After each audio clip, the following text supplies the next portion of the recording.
नमस्कार, स्वागत है आपका आदर्श न्यूज़ 9 में। आज हम चर्चा करेंगे रीवा के एक ऐसे व्यक्तित्व के बारे में जिन्होंने कैंसर जैसी गंभीर बीमारी का इलाज यूं चुटकियों में किया है। अब इस व्यक्तित्व में ऐसा क्या कुछ खास है, जानेंगे चर्चा के दौरान। सबसे पहले बहुत-बहुत स्वागत है सर आपका हमारे चैनल आदर्श न्यूज़ 9 में। सर, कैंसर के प्रमुख तथ्यों के बारे में आप क्या कुछ बताना चाहेंगे हमारे दर्शकों को? जी, जी। देखिए कैंसर बेसिकली पहले तो मैं ये बोलना चाहूँगा कि कैंसर से घबराएँ नहीं, है ना? कैंसर का इलाज संभव है ना? मैंने लिखा भी है कैंसर इज़ क्यूरेबल। जहाँ से मैंने पढ़ाई करी है बनारस में, जहाँ हमारा ओपीडी है, मैंने ये वहीं से लिया है। हमारे ओपीडी में यही लाइन लिखी हुई है। तो कैंसर में बेसिकली कुछ ऐसी कोशिकाएँ होती हैं जो कि अनियंत्रित तरीके से ग्रोथ करती रहती हैं, है ना? एक बेली नाम की हमारी सर्जरी की किताब है, तो उसमें एक लाइन लिखी हुई है जैसे कि आतंकवादी टाइप की कोशिकाएँ होती हैं।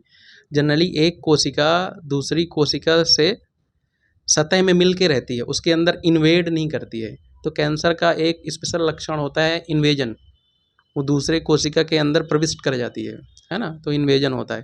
तो इसीलिए एक ऊतक से दूसरे ऊतक में चली जाती है ना? कोशिकाओं के जो समूह को ऊतक कहते हैं, टिश्यू, इंग्लिश में टिश्यू कहते हैं।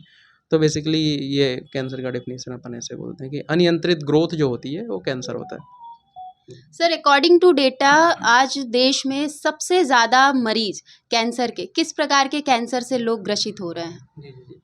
खासकर अपने यहाँ गुटखा, पान, सुपारी, तंबाकू का इतना ज़्यादा, खासकर पुरुष वर्ग में इतना ज़्यादा सेवन है कि मोस्ट कॉमन जो मेल में जो मिलता है वो तो मुख रोग का कैंसर, मुख कैंसर ही है। मतलब ओरल कैविटी, बकल में घुसा उसका, मतलब मोस्टली टंग हो गया। और एक है आरएमटी लीजन होता है, इधर जनरली तम्बाकू अपन रख के इधर च्यू करते हैं एक तरफ से, पीछे की तरफ से, तो मोस्टली मुख कैंसर ही मिलता है। और यदि महिलाओं की अपन बात करें तो अधिकतर उसमें ब्रेस्ट कैंसर का अनुपात, पहले तो बच्चेदानी का कैंसर, बच्चेदानी के मुंह का कैंसर ज़्यादा होता था, आजकल ब्रेस्ट कैंसर ज़्यादा हो रहा है। मुख्य कारण कई बार अनुवांशिक कारण होते हैं, या तो दूसरा कई बार बढ़ती उम्र में मैरिज जो होना, अर्ली मैरिज और अर्ली ब्रेस्ट फीडिंग जो होता है, प्रोटेक्टिव होता है महिलाओं में ब्रेस्ट कैंसर से। जी सर, दर्शकों का एक जनरल क्वेश्चन रहता है, कैंसर की एक प्रोसेस होती है जैसे कीमोथेरेपी हो गई, surgery, radiotherapy, immunotherapy, these are the varies options to treat cancer. तो सर, इसके बाद भी अगर इलाज संभव नहीं है कैंसर का, तब आप मरीजों को, पेशेंट्स को, कैंसर ग्रसित जो मरीज हैं, उनको आप क्या सहानुभूति के रूप में क्या सलाह देते हैं? देखिए, पहला तो जो कैंसर का अधिकतर जो होता है इलाज जो होता है ना? अधिकतर तो मैक्सिमम कैंसरों का सर्जरी के द्वारा ही निदान किया जाता है। खासकर अर्ली स्टेज जो होते हैं, स्टेज 1 और 2 हो गए। जैसे कुछ कैंसर हैं, जैसे कि लैरिंग्स का, स्वर यंत्र का, इसको लैरिंग्स बोलते हैं, स्वर यंत्र बोलते हैं। तो यहाँ पे यदि आप किसी का स्वर यंत्र ही निकाल देंगे, तो जनरली क्या होता है, जब वॉइस आवाज़ ही प्रोड्यूस नहीं कर पाएगा, है ना पेशेंट, तो ऐसी लाइफ का बहुत ज़्यादा मतलब नहीं रहता। तो ऐसे एरिया में जनरली हम प्रयास करते हैं कि भाई सेकाई करके या तो कीमो करके वहाँ कैंसर। दूसरा, जैसे कि आपका लैट्रिन का रास्ता है ना? यदि लैट्रिन का रास्ता निकल जाता है तो हमेशा लैट्रिन आपकी पेट में एक थैले से आती है, आपका आँत का रास्ता बाहर निकालना पड़ता है। तो ऐसी जगह पे भी कई बार सेकाई का अच्छा रोल है। बाकी कुछ कैंसर हैं जैसे ब्लड कैंसर, लिम्फोमा वगैरह, वहाँ कीमोथेरेपी का अच्छा रोल रहता है। जैसे मुख कैंसर है, मुख रोग का जैसे मैंने आपको बताया, पेट ओट के कैंसर हैं, उसमें अधिकतर सर्जरी का ज़्यादा रोल रहता है। क्योंकि सर्जरी में जो होता है कि पेट वगैरह में आप रेडिएशन की एक मात्रा ही दे सकते हैं, जैसे 60 ग्रे होता है ना? 6 तो 6000 सेंटीग्रेड, उससे ऊपर आप नहीं दे सकते हो, नहीं तो आंतों में खराब प्रभाव आता है रेडिएशन का, है ना? आंतें जल जाती हैं वहाँ पे।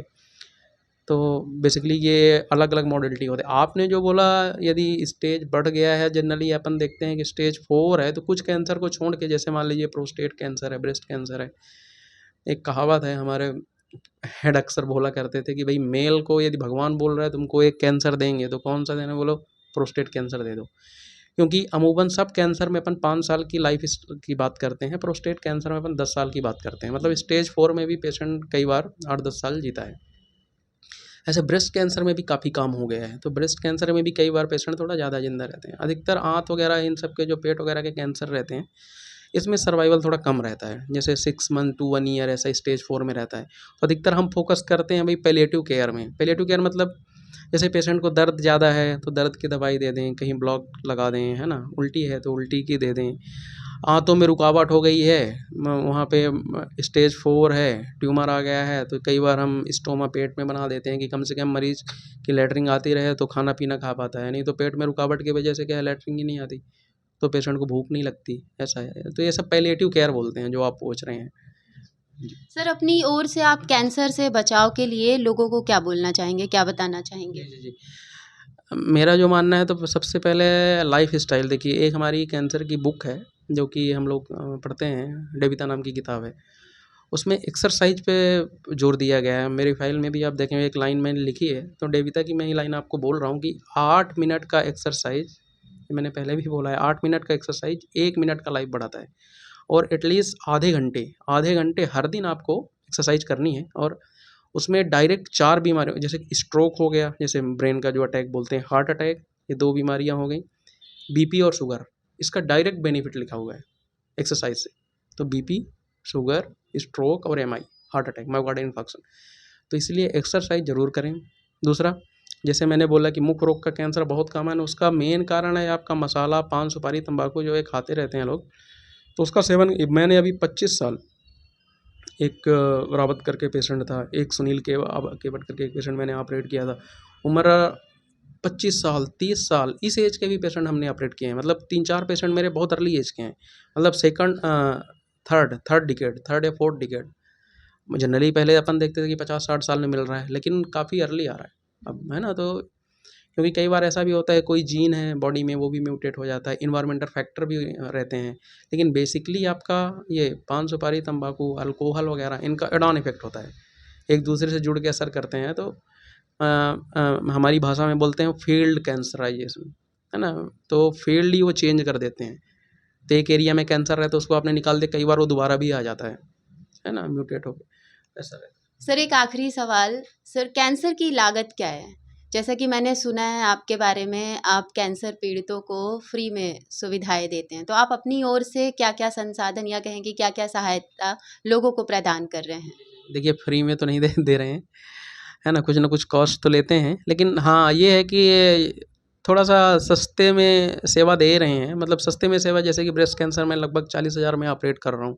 जनरली इतने में आप हर्निया और जनरली पथरी के ऑपरेशन देखते हैं, है ना? ऐसे सर्वाइकल कैंसर वगैरह 50-60 हज़ार में, जो कि बाहर यही सर्जरी लगभग लाख, 1.5 लाख में हो रही है।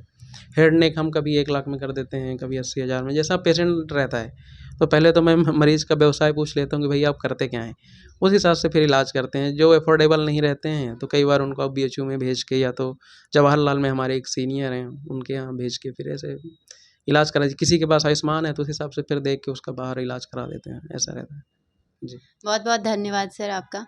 तो ये थे हमारे साथ cancer surgeon doctor Anil Singh.